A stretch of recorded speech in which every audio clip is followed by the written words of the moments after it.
Good morning everyone. आप सबों को इस सबत स्कूल में सुबह का नमस्कार, यीशु मसीह के नाम में बधाई। और हम आपके सामने जब हमारा सबत स्कूल ये जो पार्ट 3 है और पहले क्वार्टर का है, पहले त्रैमास का है, आपके सामने हम प्रस्तुत करते हैं। हमें बड़ी प्रसन्नता है कि परमेश्वर ने हमें ये मौका दिया कि हम सबत में आप सबों का वेलकम भी करते हैं। और इससे पहले कि हम शुरू करें, आप सबका स्वागत करते हैं इस सबत स्कूल पाठ में। हमारे पास हमारे सीनियर पास्टर JM कुजूर हैं, मैं आपका स्वागत करता हूं। और पास्टर बरकत मसीह जो नॉर्दर्न इंडिया यूनियन के डिपार्टमेंट डायरेक्टर हैं सबत स्कूल के, आपका हम वेलकम करते हैं, स्वागत करते हैं। पास्टर अनिल लकड़ा जो बिहार रीजन के डायरेक्टर हैं, हम आपका स्वागत करते हैं। और पास्टर रविंदर मसीह ईस्टर्न उत्तर प्रदेश सेक्शन के डिपार्टमेंट डायरेक्टर हैं सबत स्कूल के, हम आपका स्वागत करते हैं। पास्टर तुर्तन कंडूलना वेस्टर्न झारखंड से हैं और डायरेक्टर हैं सबत स्कूल के, मैं आपका स्वागत करता हूं। और हमारे पास एक और हैं पास्टर नरेश टुडू जो छत्तीसगढ़ रीजन के डायरेक्टर हैं, मैं आपका स्वागत करता हूं। और सौभाग्य है कि मैं आपको स्वागत कर सकूं। हमारे बीच में पास्टर प्रदीप सिंह हैं जो गोरखपुर चर्च के चर्च पास्टर हैं।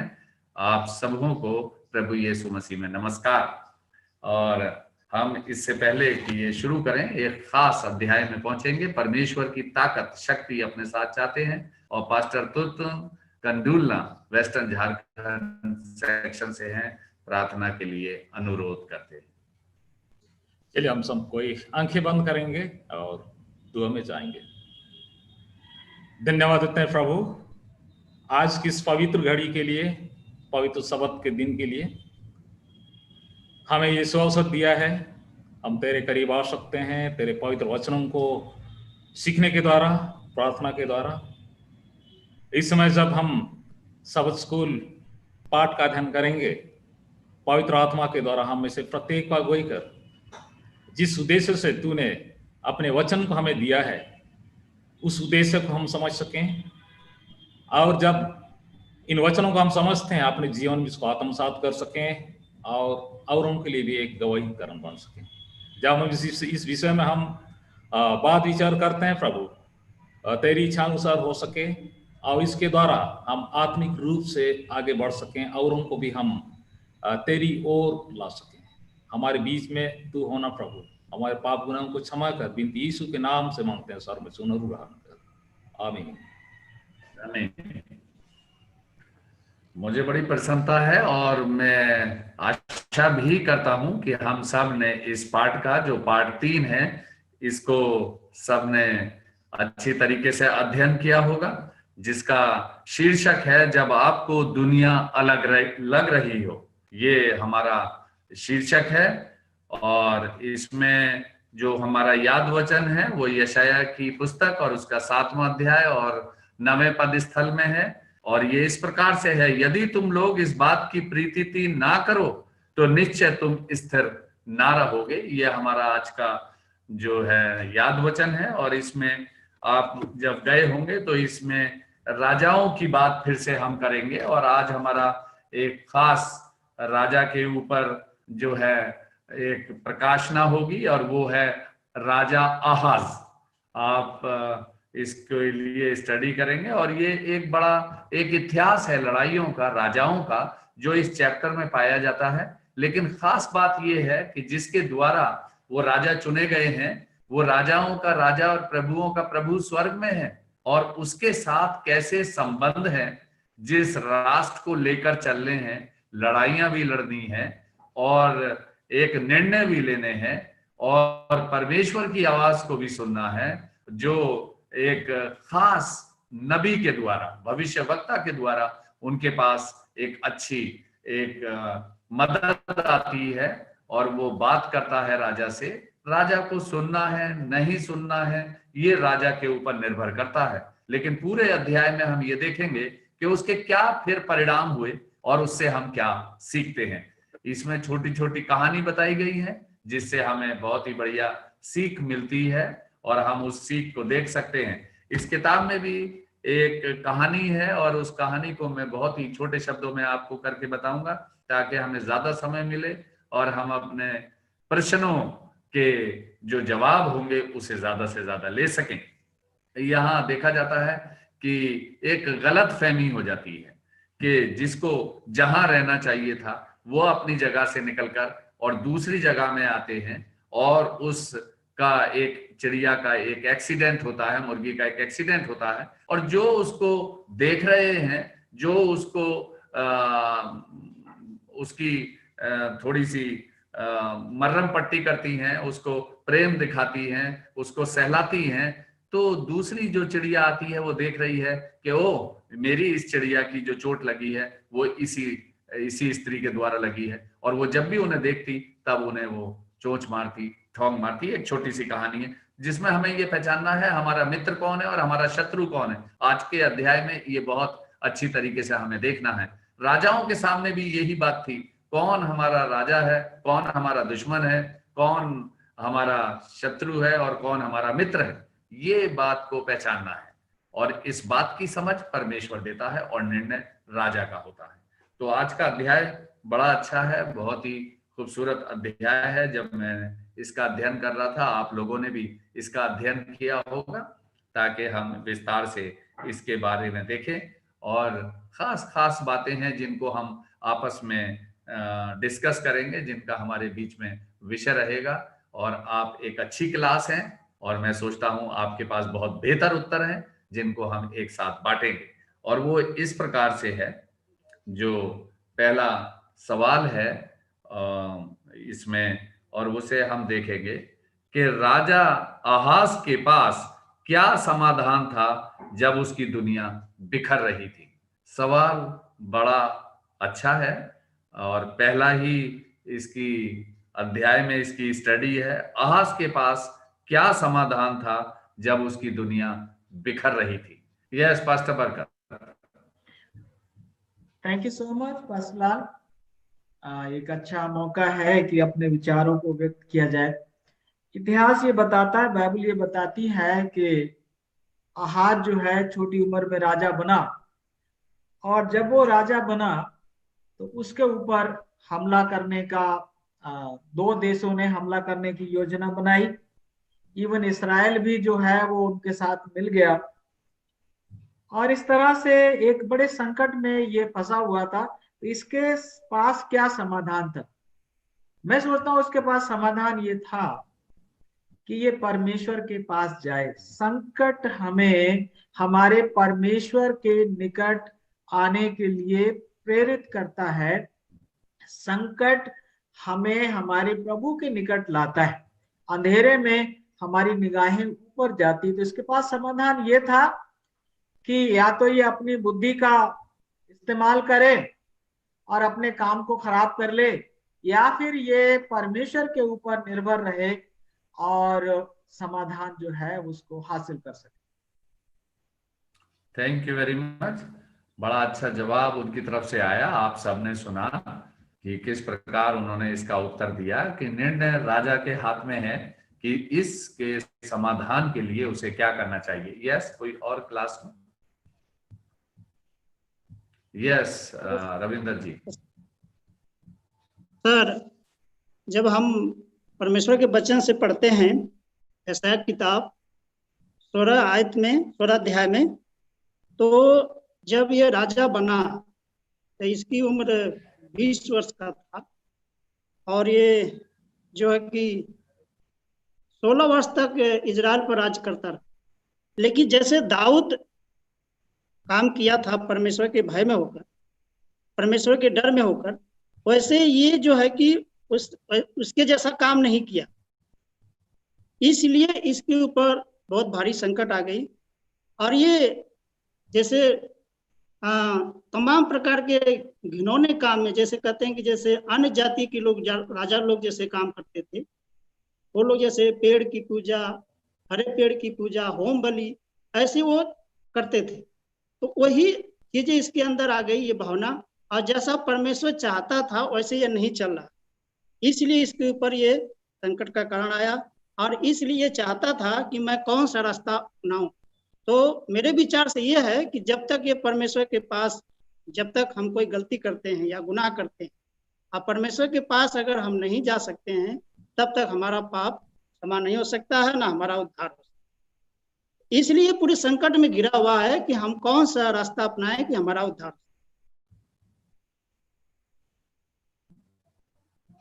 थैंक यू वेरी मच, बहुत अच्छे जवाब के लिए। और क्लास में कोई और? धन्यवाद प्रदीप जी, सर और इस फिर सुंदर उसके बाद सवाल के लिए। सचमुच में जिस तरह से आज के जीवन में एक बहुत बड़ा चुनौती था, और कहा जाता है कि 20 साल का उम्र में वो राज का जो सिंहासन उसको मिला था। और ऐसे समय में एक तो दिक्कत था कि जो दाऊद को जो राजा था उसके पदचिन्हों में वह नहीं चला।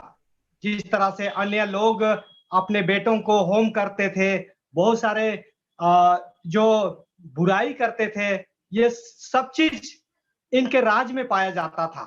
और ऐसे समय में परमेश्वर की ओर से जो संकट इनके जीवन में मंडराने लगा, और जिसका समाधान वो सोच नहीं पा रहा था कि वो क्या करेगा। और कहता है कि जिस तरह से मैं यहाँ पर आप लोगों के लिए मैं पढ़ना चाहता हूँ कि दूसरा राजा उसका 16 और 7 में कहता है, और आज ने दूत भेजकर असूर के राजा तिगलत पिलेसर के पास कहला भेजा कि मुझे अपना दास वरन बेटा जानकर चढ़ाई कर, और मुझे आराम के राजा और इस्राएल के राजा के हाथ से बचा जो मेरे विरुद्ध उठे हैं। और आहाज ने यहोवा के भवन में और राजभवन के भंडारों में जितना सोना चांदी मिला उसे असूर के राजा के पास भेंट करके भेज दिया। तो जिस तरह से हम देखते हैं कि किस तरह से यहाँ पर राजा तिगलत पिलेसेर को कहता है कि मुझे भाई जान करके चढ़ाई कर।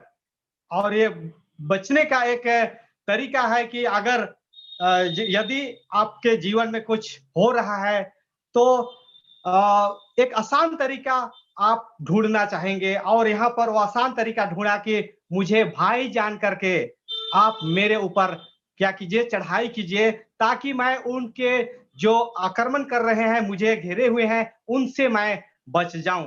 तो इस तरह से राजा आज इस तरह का वो समाधान ढूंढता है, और परमेश्वर के भवन में जो सोने चांदी था उसका क्या किया, उनको भेंट चढ़ाया, भेंट दिया। तो इस तरह से मैं सोचता हूं कि ये आसान तरीका उनको लगा। और सचमुच में जब हम परमेश्वर से दूर होते हैं तब हमें पता नहीं चलता है कि हमें क्या करना चाहिए, और इस तरह से बुराई बुराई बुराई की ओर हम गिरते जाते हैं। थैंक यू वेरी मच पादरी साहब, बड़ी अच्छी तरीके से और बड़ा अच्छा जवाब देने के लिए कि अगर हम उनके जवाब को पहली बार में सुने तो लगता है कि राजा ने बड़ी अक्लमंदी का परिचय दिया, बड़ी अच्छी बात बोली। लेकिन अब आगे जब हम चलेंगे तो और भी सवाल हमारे द्वार पर खड़े हैं, उससे हमें और भी अच्छी तरीके से मालूम हो जाएगा कि ये सवाल कैसा था। अगर कोई और हो लास्ट? यस प्रदीप जी, जरा अपनी रोशनी डालिए। यस, मैं नीति वचन को इसमें डालना चाहूंगा कि विनाश से पहले घमंड। कम आयु के रहने के बावजूद इस राजा के मन में ऐसा घमंड भी था, और एक मौका भी था इसे परमेश्वर के पास आने का, और इसने परमेश्वर के पास ना आकर उसके लोगों की एक व्यक्तिगत ऊपर जो है ज्यादा बेहतर समझा, डिपेंड होकर उन्हें रिश्वत भी भेजी, जैसे अभी भाई साहब ने बताया। तो इसके लिए एक मौका भी था हाज के लिए कि ये अपने आप को वहां परमेश्वर की सहायता मांगकर अपनी डूबती हुई दुनिया को बचा सकता था, मगर इसने ऐसा नहीं किया। और इसने अपने पूर्वजों के उसको ध्यान नहीं किया, जो दाऊद और जो राजा थे जो परमेश्वर के भय में चले, उनके पद चिन्हों पर ना चलकर ये विनाश के ऊपर चला गया। बहुत अच्छा, थैंक यू वेरी मच, बड़ा अच्छा आपने बताया, धन्यवाद आपको। और सबके जो जवाब हैं वो बहुत ही अच्छे हैं इस क्लास में, और लगता है आप सब बहुत अच्छे अध्ययन करके आए हैं। अब हम चलते हैं दूसरे सवाल की ओर, और वो सवाल है दूसरा कि जब आप कोई निर्णय लेने की प्रक्रिया में होते हैं तो क्या परमेश्वर से एक संकेत हेतु पूछना उचित है? संभवतः ऐसा कुछ करने में कौन से खतरे हैं? दो सवाल का एक सवाल है। पहला है, जब आप प्रोसेस में होते हैं, जब निर्णय लेने के प्रक्रिया में होते हैं, तो क्या परमेश्वर से हमें ये पूछना चाहिए कि हमें परमेश्वर से कोई संकेत लेना चाहिए, और क्या ये उचित है?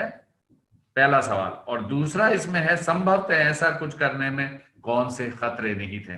तो हम आधे आधे सवाल को भी उत्तर कर सकते हैं। Yes, pastor JM Kujur. मैं यहाँ उदाहरण के लिए लेता हूँ हमारे गिदयोन के। जब परमेश्वर ने गिदयोन को बुलाया अपने लोगों को बचाने के लिए, और जब उन्हें फिलिस्तीयों से लड़ने के लिए, उसका सामना करने के लिए कहा गया, तो उस पर उतना विश्वास नहीं था कि वो कर सकेगा, और इसलिए उसने परमेश्वर से एक चिन्ह मांगा। उसने कहा कि मैं उनको ले जाऊंगा, बाहर में रख दूंगा, यदि उस पर ओस गिरे तो मैं समझूंगा कि ये तो तू मुझे चुन लिया है अपने काम के लिए। फिर जब दूसरे दिन देखता है कि उसमें ओस है और बाहर में नहीं है, तो सोचा कहीं ये भी गलत होगा। फिर उसे कहता है कि सब तरफ ओस हो, सिर्फ ऊन में ये ना हो। और वो जब उसमें देखता है कि उसी तरह से हुआ, तब उसका विश्वास परमेश्वर में और दृढ़ और मजबूत बन गया, और वह परमेश्वर का काम को करने के लिए बिल्कुल सक्षम तौर से तैयार हो गया। और उसी तरह से हम देखते हैं मूसा के जीवन में भी, जब मूसा को परमेश्वर ने बुलाया अपने काम के लिए कि मिस्रियों से इसराइलियों को छुड़ा के ले जाए, और वो बहुत बहाना कर रहा था। कहता है कि मैं बोलने नहीं सकता हूँ, मैं नहीं जाऊंगा, और किसी को भेज। तब उसने कहा कि क्या मनुष्य को परमेश्वर ने नहीं बनाया है, और तुम्हारा भाई है, वो तुम्हें मदद करेगा। और उसके बाद उसको चिन्ह देता है, तुम्हारा हाथ में क्या है? उसने कहा लकड़ी, लाठी। उसे फेंकने कहा, और जब वो फेंका तो वो सांप बन गया। और फिर उसे पूंछ से पकड़ने कहा तो वो लाठी बन गया।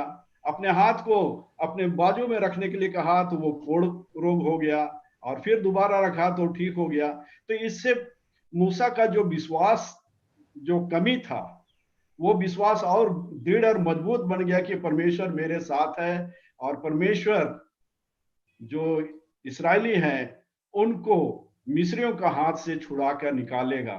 और इसीलिए ये दो जगह मैं उदाहरण लेता हूं जहां की चिन्ह परमेश्वर ने उन्हें दिया, जिससे कि उनका विश्वास और मजबूत बन जाए और वे परमेश्वर का काम को सक्षम रूप से करें।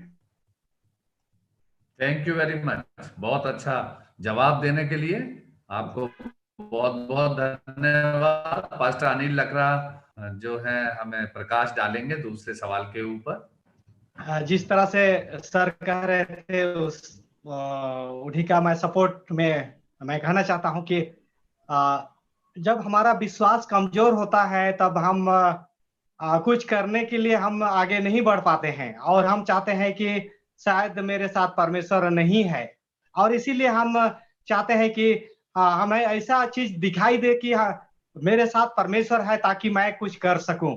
और इसीलिए हम चिन्ह की मांग करते हैं, चिन्ह हम परमेश्वर से चाहते हैं, और इस तरह से हम किसी भी चीज निर्णय लेने से पहले हम उसकी उम्मीद करते हैं। लेकिन ऐसा नहीं होना चाहिए, परमेश्वर को हमें परीक्षा नहीं करना चाहिए, क्योंकि वो परमेश्वर है, सर्वशक्तिमान परमेश्वर है, और उस पर हमारा विश्वास मजबूत होना चाहिए। जिस तरह से हम देखेंगे अब्राहम के जीवन में जब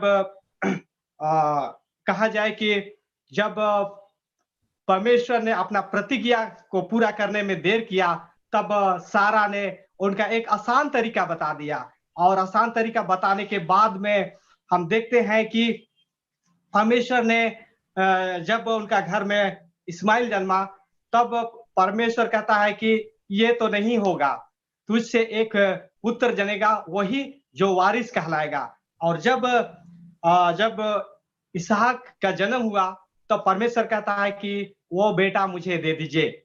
और यहाँ पर देखते हैं कि विश्वास को जो परमेश्वर ने उनको दिया था उसको मजबूत करने के लिए कहता है कि वो अपना बेटा दे दीजिए। और सचमुच में तब तक परमेश्वर के ऊपर में अब्राहम का विश्वास मजबूत हो चुका था और अपना बेटा को मोरिया पहाड़ पर लेकर कुर्बान करने के लिए तैयार हो गया। तो इसी तरह से जब हम कभी निर्णय लेना शुरू करते हैं, चाहते हैं, तो उससे पहले हमारा विश्वास मजबूत है या नहीं है, इस पर निर्भर करता है। बहुत अच्छा, पादरी साहब ने बड़ी अच्छे तरीके से डाला। देखिए, ये सवाल जो पूछा गया, इस पर भिन्न भिन्न प्रतिक्रिया आई है और मैं सोचता हूं हम बहुत ही तरीके से हम इसे सोच रहे हैं। तो अब दूसरा इसका आंसर एक और आ सकता है। 3 तो लेंगे, लेकिन इसका आधा भाग भी हम इसके बाद डिस्कस जरूर करेंगे, ध्यान रखिएगा। जी पास्टर लाल, अगर नहीं तो मैं नाम लूंगा फिर अपने। Yes ji, thank you. जी पास्टर लाल, थैंक यू आप हमें मौका देने के लिए। मैं पास्टर किस्कू, एमजी कुजूर और पास्टर लकड़ा का धन्यवाद देना चाहूंगा। मेरे विचार से चिन्ह जो है परमेश्वर खुद, पहले तो मैं ये बोलूंगा चिन्ह मांगना उचित है, मैं बोलूंगा उचित है। इसके बाद मैं उसमें दूसरा में जाऊंगा। एक्चुअली परमेश्वर जो हमें चिन्ह की बात करता है, परमेश्वर इसलिए चिन्ह देता है क्योंकि वो गारंटी करना चाहता है, मैं ये करना चाहता हूं, आपको यकीन नहीं, ये चिन्ह दे देता हूं। सो परमेश्वर अपने कर्तव्यों को, अपने प्रतिज्ञाओं को पूरा करने के लिए कंफर्मेशन चाहता है और इसलिए वो चिन्ह देता है। ब्रदर नरेश, मैं आपको ये देना चाहता हूं, यकीन नहीं हो रहा है, मैं आपको ये चिन्ह देता हूं। मीन्स डबल मुझे गारंटी हो जाता है चिन्ह देने के बाद। लेकिन मैं जब चिन्ह मांगता हूं उसमें वो बात नहीं है जो परमेश्वर कहता है। मैं जब चिन्ह मांगता हूं, प्रभु आप मुझे चिन्ह दीजिए, सचमुच में आप ये मेरे जीवन में करने वाले हैं, मीन्स एक डाउट का भावना पैदा होता है। देन परमेश्वर अगर वो सचमुच में मुझे देना चाहता है तो बोलेंगे क्या चिन्ह से ये मांगो, तो मैं बोलूंगा गिडियोन जैसा, प्रभु ये हो जाए ताकि मेरा विश्वास कंफर्म हो जाएगा आप सचमुच में ये करने वाले हैं। सो मैं इसमें देख सकता हूं परमेश्वर जब कुछ हमें करने चाहता है, देना चाहता है, वो हमारा विश्वास को कंफर्मेशन करने के लिए वो कहता है कि मैं तुझे ये दूंगा, अगर यकीन नहीं तो उसका चिन्ह ये होगा। लेकिन जब मैं कहता हूं प्रभु क्या आप सचमुच में ये देंगे, क्या चिन्ह होगा, लेकिन मेरा चिन्ह मांगने का मैं क्या चाहता हूं, मुझे कुछ डाउट है, पता नहीं होगा, शायद लेट से होगा कि नहीं होगा, परमेश्वर क्या चिन्ह आप देंगे। सो चिन्ह मांगना मेरे तरफ से मैं बोलूंगा उचित है उस हाल में जहां तक कि मैं परमेश्वर को परीक्षा ना दे रहा हूं, परमेश्वर को मैं परखता ना हूं, परमेश्वर को मैं परीक्षा में नहीं डाल रहा हूं और डाउट को अपने हृदय में जगाने दे रहा हूं। इस पॉइंट में मैं कहूंगा चिन्ह मांगना उचित है। लेकिन यदि मेरा चिन्ह मांगना परमेश्वर को परीक्षा में डालने का है, मेरे विश्वास को और अंधकार में डाउटफुल में ले जाने का है, तो मैं चाहूंगा इस हालत में चिन्ह मांगना शायद। Thank you very much. किसी और के दिमाग में? यस पास्टर बरकत। थैंक यू पास्टर लाल। मुझे ये लगता है कि अब चिन्ह मांगने की जरूरत नहीं है। जिस समय इन लोगों ने चिन्ह मांगे थे उस समय वचन नहीं था, उस समय शायद पवित्र आत्मा का इतना मार्गदर्शन नहीं था। आज पवित्र आत्मा का मार्गदर्शन भी है, वचन का प्रकाश भी है, तो मुझे लगता है चिन्ह मांगने की जरूरत नहीं है। दूसरा खतरा यह है कि अगर मैं चिन्ह मांगू और शैतान पूरा कर दे तो हो सकता है मैं भटक सकता, क्योंकि बहुत से चिन्ह जो है वो शैतान भी पूरे कर सकता। ओह वाह, ये तो बड़ा इंटरेस्टिंग, बड़ा शानदार जवाब बन गए जब हम इसे देख रहे हैं। और अगर किसी के पास कोई आखिरी हो तो जरूर बोलना चाहिए। यस पास्टर तुरतक। हम चिन्ह के विषय में जब बात करते हैं, बाइबल में हम पाते हैं हिजकिय्याह के विषय में, उसने प्रार्थना की और उसके प्रार्थना के हिसाब से उसने चिन्ह भी मांगा और हम इसका नतीजा हम देखते हैं और उसे जीवन दी गई, लेकिन उसने एक आत्मिक जीवन को खो दिया। तो जिस प्रकार पास्टर नरेश जी ने कहा, अगर हम परमेश्वर को एक परीक्षा में डालने के हिसाब से अगर चिन्ह मांगते हैं तो निश्चय ही हमारा जीवन खतरे में पड़ सकता है। थैंक यू वेरी मच, बहुत अच्छा। ये था। इसके बाद क्या क्या खतरे हैं, अभी जिस सवाल को हमने आपस में जिस पर हमने रोशनी डाली, वो सवाल कई तरह के उत्तर आए और मिले जुले उत्तर थे। एक ने कहा कि चिन्ह मांगना उचित है, दूसरे ने कहा चिन्ह मांगना जो है कम विश्वास का प्रतीक है, तीसरा कहते हैं कि मांगना नहीं चाहिए, परमेश्वर हमारे साथ है, पहुंचना निर्णय पर है क्लास में। और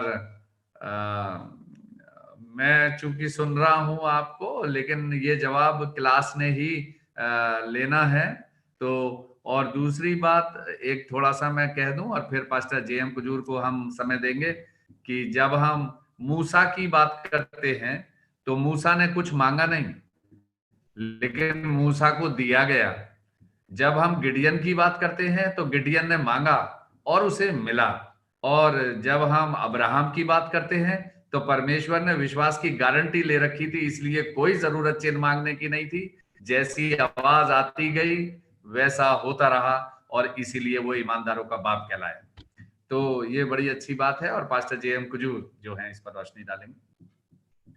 जी हाँ, यहाँ हम लोग जब आहाज के बारे में हम अध्ययन कर रहे हैं, तो जैसे आप लोगों ने कहा कि आहाज परमेश्वर से बहुत दूर चला गया था, वह अपने बच्चों को मूर्तियों के सामने बलिदान किया, हर जगह जाके उसने धूप जलाई, जंगल में पेड़ों के पास, ये सारे किए, फिर भी परमेश्वर को हम देखते हैं कि उससे छोड़ नहीं दिया, क्योंकि वो अपने लोगों से, जो भी हम परमेश्वर से दूर चले जाते हैं, फिर भी वो बहुत प्रेम करता है।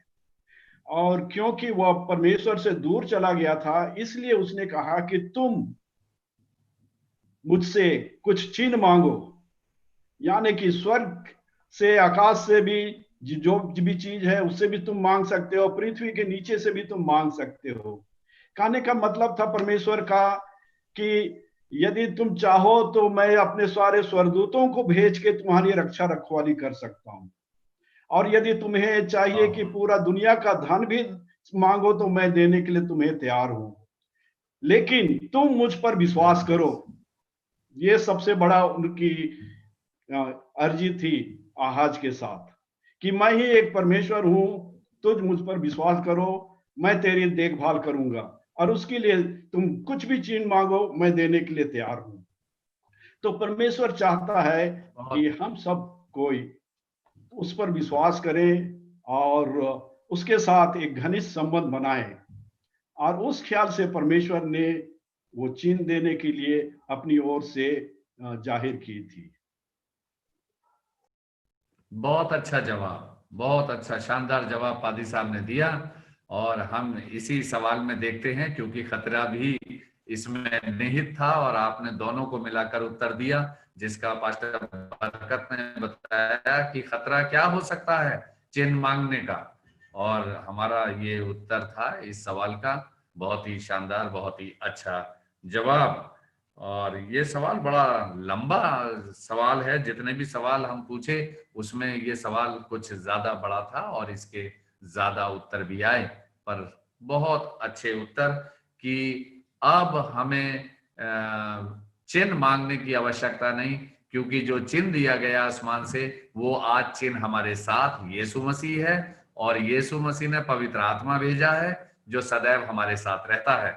जब लेकिन इसी सवाल के जवाब में हम एक चीज देखते हैं बड़ी अच्छी, कि परमेश्वर उसे छोड़ नहीं रहा। तो ये आपको एहसास होगा कि परमेश्वर की साख, जो राजाओं का राजा है, उस राजा के लिए जो आहाज है उसके साथ उसकी साख दांव पे लगी है, कि जितने भी देश देख रहे हैं चारों तरफ, और ये मेरा चुना हुआ राजा और मेरे देश का राजा है और इसके एक्शन क्या हैं, तो परमेश्वर उसको छोड़ना नहीं चाहता, क्योंकि परमेश्वर चाहता है सारे देश जान लें कि राजाओं का राजा और प्रभुओं का प्रभु मैं हूं। बहुत अच्छा जवाब। अब हम चलते हैं अपने तीसरे सवाल की तरफ, और वो सवाल इस तरीके से है, मानवीय सहायता करना अच्छा है।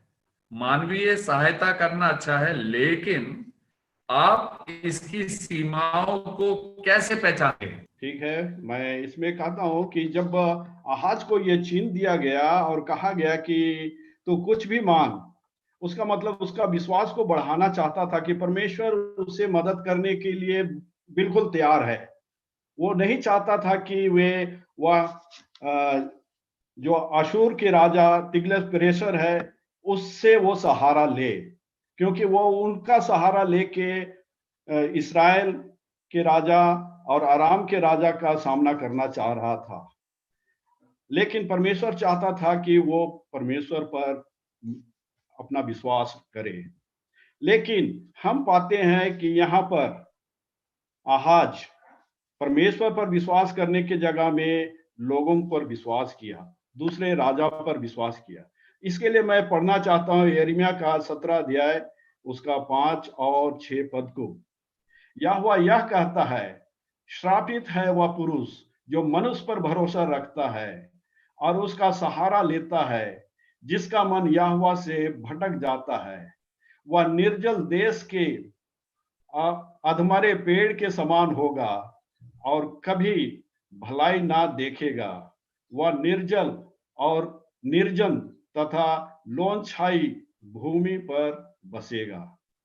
तो यहाँ हम पाते हैं कि हमें अपने परमेश्वर पर अधिक भरोसा रखना चाहिए, ना कि दूसरे मनुष्यों पर, क्योंकि सहारा परमेश्वर की ओर से आता है। इसमें एक चीज और ऐड करी जा सकती है, मनुष्य की क्षमताएं और मदद जो है वो सीमित है। केवल परमेश्वर है जो असीमित सहायता हमारी कर सकता है, प्रत्येक परिस्थिति में कर सकता है। मनुष्य को किसी मनुष्य के ऊपर निर्भर नहीं किया है परमेश्वर ने।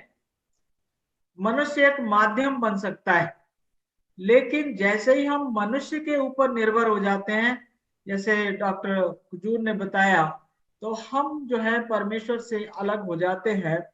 तो यहाँ पर ये चीज है कि मनुष्य की सहायता सीमित है, तो हम क्यों सीमित स्रोत के पास जाएं जब असीमित हमारे लिए उपलब्ध है जो हमारा परमेश्वर है। Thank you pastor. Thank you very much. Yes, thank you so much. यहाँ पर मैं एक कॉन्ट्रास्ट पिक्चर को मैं देख सकता हूँ। एक तरफ जब दूसरा राजा का किताब 16 अध्याय का 7-8 में हम पढ़ते हैं, यहाँ पर राजा आहाज युद्ध में असूर के राजा के पास वो सहायता लेने जा रहा है, और वो भी कैसे? सोना चांदी ढेर सारे तोहफा को लेके। लेकिन जब जिसाया का किताब 7 अध्याय और उसका हम पढ़ते हैं 3, 4, 5, 6, यहां पर कहते हैं परमेश्वर जो है जिसाया और उसका बेटा सरियाशुब को लेकर के राजा आहाब के पास भेजता है। परमेश्वर अपने दूत को राजा के पास भेजता है। यशाया और उसका बेटा सरियाशुब कि यह आहाज को बोल दो, आहाज के पास यह संदेश पहुंचाओ कि मैं तुझे सहायता करूंगा। लेकिन आहाज जस्ट ऑपोजिट, वो असुर के राजा के पास सहायता मांगने जाता है, वो भी दान, सोना चांदी, बहुत सारे उपहार के साथ। और लास्ट में वो उनको कहता है, ये जो लोग आपको डरा रहे हैं, आपका राज को वे लोग नाश करने चाहते हैं, परमेश्वर ऐसा कतई नहीं होने देंगे। लेकिन दुख की बात, राजा आहाज ने परमेश्वर का सेवक यशाया और उसका बेटा सरियाशुब को बातों पर यकीन ना करके असूर के राजाओं पर, उनके सैनिक बल पर, सैन्य शक्ति पर उन्होंने विश्वास किया। और कभी कभी हमारे साथ भी ऐसे होता है।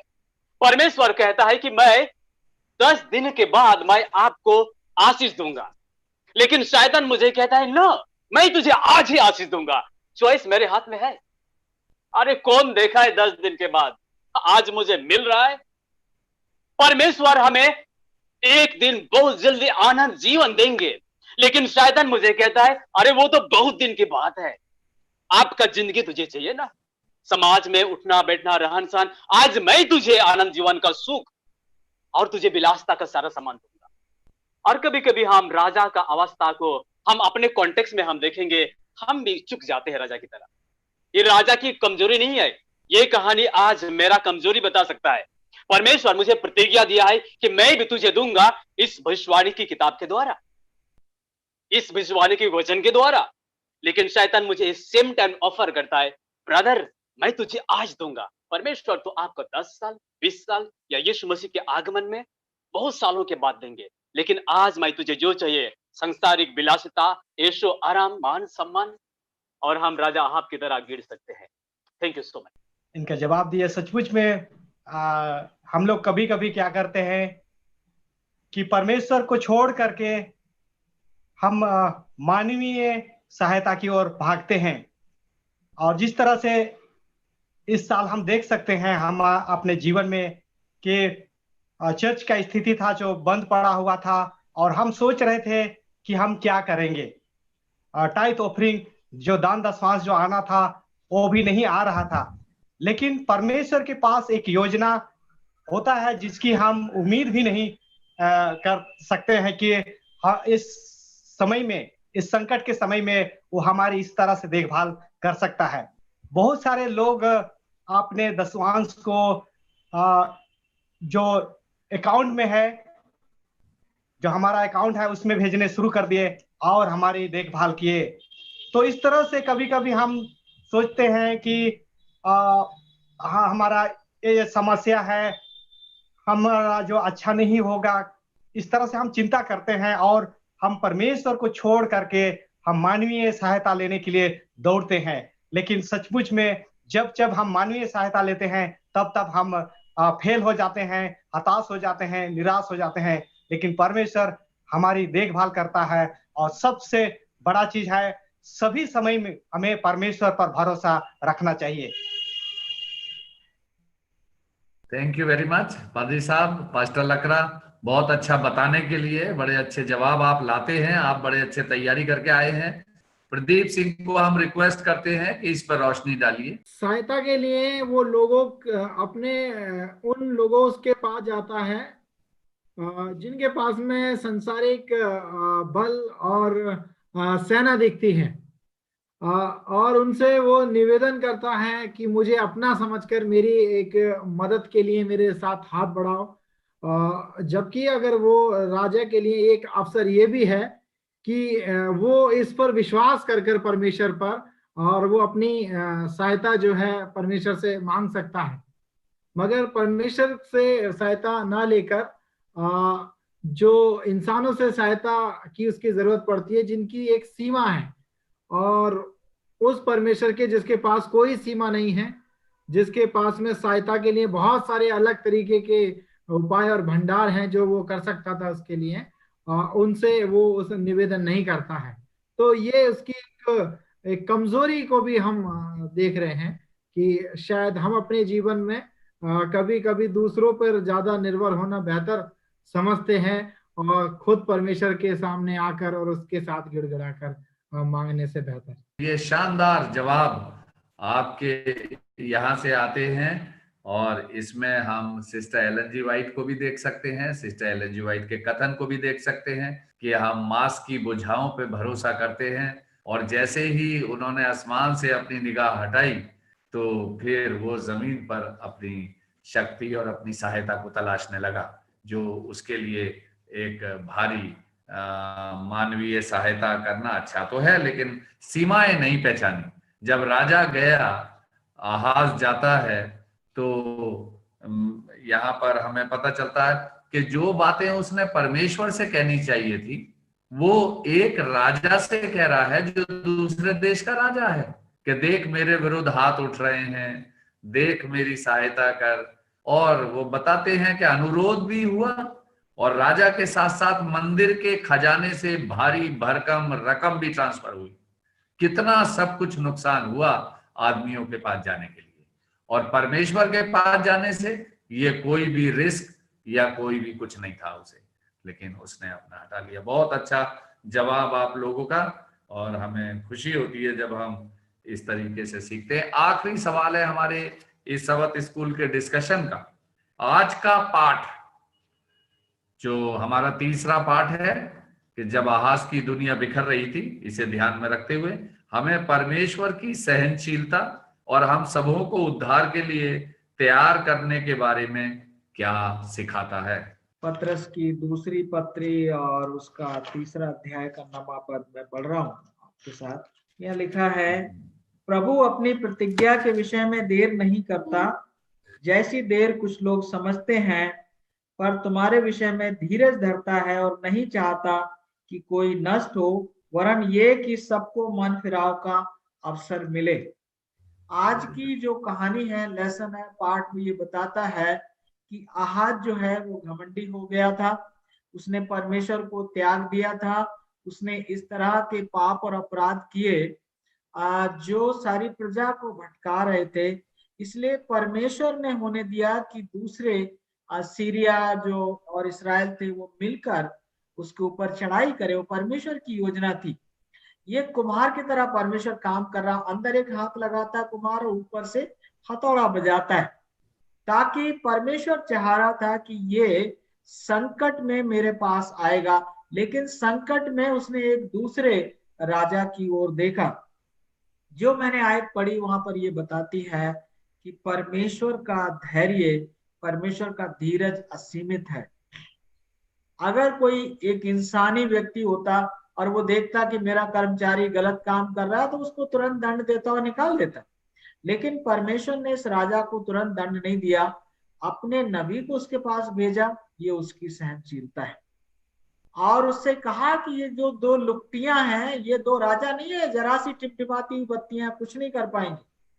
उसके विश्वास को बढ़ाने की कोशिश की, लेकिन उसने नहीं सुना। तो फिर एक चिन्ह उसको ऑफर किया, जो मांगेगा वो तेरे लिए हो जाएगा। और उसके बाद भी परमेश्वर ने कहा कि अगर तू नहीं मानेगा तो भी एक रेमनेंट, एक बकिया, थोड़े से लोग जो हैं वो गुलामी से वापस आएंगे। और मैं अपने जीवन में देख सकता हूं, आप अपने जीवन में देख सकते हैं, परमेश्वर का धैर्य तब तक हमारे प्रति बना रहता जब तक हमारे बचने की कोई भी आशा बाकी होती है। मैं इसको उसी से मिलता जुलता सिमिलरिटी जवाब मैं देना चाहूंगा। परमेश्वर जो राजा आहाज को 2 बार मौका दिया, लेकिन राजा ने 2 बार परमेश्वर की इतने पूरे आसमान के इतने महान खुले हृदय के जवाब को उन्होंने इनकार किया। और यहाँ सबक स्कूल पाठ में एक जगह कहता है कि वह परमेश्वर एक दुष्ट राजा के लिए स्वर्ग और पृथ्वी को खाली करने को तैयार था, यदि वह केवल विश्वास करता। सांकेतिक रूप में आहाज के भूमध्य सागरीय तट पर की रेत के समान सोना या असंख्य सैनिक की मांग करता तो भी परमेश्वर करता।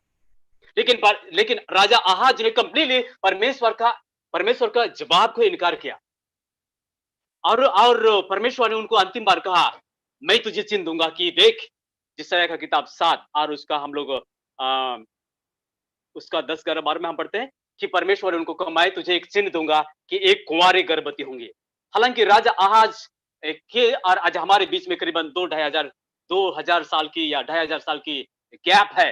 यीशु मसीह जो इमानुएल हमारे लिए वो चिन्ह के तौर पर एक स्त्री से वो भेजा, राजा आहाज के जब समय में इमानुएल भी था, यीशु मसीह की प्रेजेंस उपस्थिति था, लेकिन लिटरेरी यीशु मसीह मनुष्य रूप में हमारे समय में आया। परमेश्वर ने इस दुष्ट राजा को जितना प्यार दिखाया, उतना ही प्यार हम जैसे लोगों को भी दिखाया। Pastor J M. कुजूर। अच्छा, बहुत धन्यवाद। यहाँ पर हम देखते हैं कि परमेश्वर की सहनशीलता के बारे में कि वह जो भी कि आहाज राजा परमेश्वर से को पर विश्वास नहीं करता था, उससे चिन्ह भी नहीं मांगा, फिर भी उसने कहा कि मैं तुझे चिन्ह दूंगा। और इमानुएल यानी कि परमेश्वर हमारे साथ है। और सिर्फ परमेश्वर हमारे साथ नहीं है रहता है और हमें हर तरह से हमें छुटकारा देगा, हमारा सहायता करेगा। जिस तरह से हम देखते हैं कि परमेश्वर पुराने समय में भी अब्राहम के साथ में, याकूब के साथ में, दानियल और उसके साथियों के साथ में परमेश्वर उनके साथ था। परमेश्वर जब हम लोगों के साथ तब रहता है जब हमें किसी तरह की मुसीबत और तकलीफ होती है, विपत्ति से हम गुजरते हैं, परमेश्वर हमारे साथ रहता है।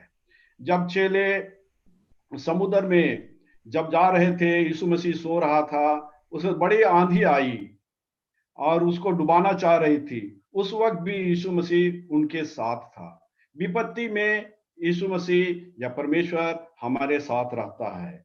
जिस तरह से दानियल और उसके साथी जब आग की भट्टी में डाले गए, उस वक्त परमेश्वर उनके साथ था, वो परमेश्वर उन्हें छोड़ नहीं देता था। और इसी तरह से उसने ये चिन्ह दिया इमानुएल, जो कि भविष्य में आने वाला है, लेकिन वो इमानुएल हमारे साथ हमेशा मौजूद है, हमारी साथ रहता है। हमारे मुसीबत में वो हमेशा हमारे साथ रहता है और हमारी सहायता मदद करने के लिए हमेशा तत्पर रहता है। और इसीलिए हमें चाहिए कि इस इमानुएल पर जो हमारे साथ है, उस पर हमारा पूरा भरोसा उनके साथ होना चाहिए। भजन संहिता 23 और उसका 4 कहता है कि मैं घोर अंध की तराइयों में भी होकर भी चलूं, फिर भी हानि से नहीं डरूंगा। तो परमेश्वर अपने लोगों को साथ उनके रहना चाहता है, और वो ये नहीं कहता कि परेशानी का सामना करना पड़ेगा या फिर उन्हें कठिनाइयों का सामना नहीं करना पड़ेगा।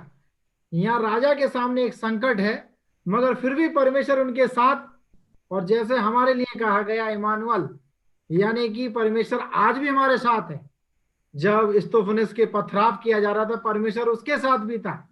और जब यीशु मसीह इस पृथ्वी पर थे और जब वो लोगों को चंगाइयाँ करते थे, जब उनको चंगा करते थे, तब भी परमेश्वर की जो आत्मा थी वो भी तब भी उनके रूप में वहां मौजूद थी, एक बेटे के रूप में।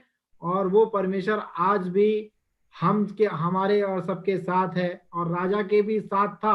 मगर राजा ने उसे अपने आप को समर्पित नहीं किया। अगर वो समर्पित कर देते, स्वीकार कर लेते, तो परमेश्वर उससे वो संकट से बचा सकते थे। और बड़े अच्छे सवाल का जवाब दिया। और यहाँ पर मैं इसको अब कॉन्क्लूड करना चाहता हूँ कि जब हमारी दुनिया अलग होती है, राजा से हम सीखते हैं, तो हमें बहुत कुछ याद रखना है। यहूदा के राजा को ये बात याद रखनी थी कि ये यहूदा के बारे में एक बड़ी भारी भविष्यवाणी थी, और परमेश्वर उसके राजाओं से पहले ही ये बात कह चुका था भविष्यवक्ताओं के द्वारा कि यहूदा में एक नया राज्य उत्पन्न होगा। यीशु मसीह के बाबत वहां पर ये भविष्यवाणी की गई थी, और इसलिए यहूदा के राजा को परमेश्वर छोड़ता नहीं। आहाज को हर तरीके से आसमान और जमीन खाली करने के लिए तैयार है, लेकिन राजा आहाज को नहीं छोड़ना है। और यहाँ पर बताया है कि उसे परमेश्वर ने विश्वासहीन राजा आहाज को उन परिस्थितियों में लाया जिनमें उसे एक कठिन निर्णय लेना था। निर्णय लेना बहुत आसान है अगर हम पूर्ण तरीके से विश्वासी हैं, लेकिन ये अविश्वास में था, इसलिए इसके लिए निर्णय लेना बहुत मुश्किल होता जा रहा था। और विश्वास करना या ना करना, इसका निर्णय भी इस राजा के हाथ में था। दूसरा ये प्रश्न है, भले ही प्रभु ने उन्हें कोई भी संकेत दिया कि उसकी कल्पना विकसित हो सकती है, उसने परमेश्वर को एक कारण दिखाने की अनुमति देने से इनकार कर दिया कि उसे क्यों विश्वास करना चाहिए। इसके बजाय उसने असीरिया के राजा को अपने दोस्त के तौर पर चुना, कि स्वर्ग का राजा दोस्त की तरह इस राजा के साथ था। और यहाँ पर हम अगर देखते हैं तो परमेश्वर ने अपनी शक्ति दिखाई, और शक्ति ये थी कि ये मेरा चुना हुआ वंश है, ये मेरा चुना हुआ देश है, ये मेरा चुना हुआ राजा है। दूसरे राजाओं की तरह तुम गद्दी पर नहीं बैठे, एक भविष्यवाणी के तहत पर बैठे हो। चूंकि मेरा चुना हुआ वंश है, पूरा वंश चला रहा है, और इसी वंश से प्रभु यीशु मसीह को जन्म लेना है दाऊद से। इसलिए परमेश्वर इसकी रक्षा कर रहा है और वो चाहता था कि मैं यहोवा हूं और मैं इसके साथ लड़ूं अगर ये मेरे साथ आए। बड़ा अच्छा सुंदर ये पाठ जिसका अध्ययन आप लोगों की सहायता से किया गया। परमेश्वर आपको बहुत आशीष दे। चलिए हम प्रार्थना करेंगे। पिता परमेश्वर, हम तुझे धन्यवाद देते हैं कि हम सब तेरी उपासना आराधना कर सकते हैं। तू एक सर्वशक्तिमान परमेश्वर है, तू एक प्रेमी पिता है। जो भी कि हम तुझसे दूर चले जाते हैं फिर भी तू हमें कभी नहीं छोड़ता है। जिस तरह से कि तूने आहाज को नहीं छोड़ा, जो भी कि वह तुझसे दूर चला गया था। तू हमसे प्रेम करता है और तू हमारी सहायता मदद करना चाहता है, तू आशीष देना चाहता है और सबसे बढ़कर तूने हमें उद्धार दिया है और तू चाहता है कि हम तुझ में हमेशा बने रहें। हमारा विश्वास तुझ में दिन प्रतिदिन बढ़ता जाए और हम आध्यात्मिक तौर से परिपक्व बन जाएं। हम तेरे धार्मिकता का वस्त्र पहन लें और जब मसीह बादलों में से होकर आएगा तो हम सब तेरे राज में पाए जाने वाले हो सके। इस उद्धार के लिए, इस उपाय के लिए, इस प्रेम के लिए तुझे हम बहुत बहुत धन्यवाद देते हैं। तो हमारी देखभाल कर और हमें सहायता और मदद कर, जिससे कि हम अपना पूरा भरोसा तुझ पर रखें और तेरी इच्छा के अनुसार अपना जीवन बिताने वाले बन सके। हम इन सब आशीषों को यीशु मसीह के नाम से मांगते हैं। दया कर सुन और ग्रहण कर। आमीन।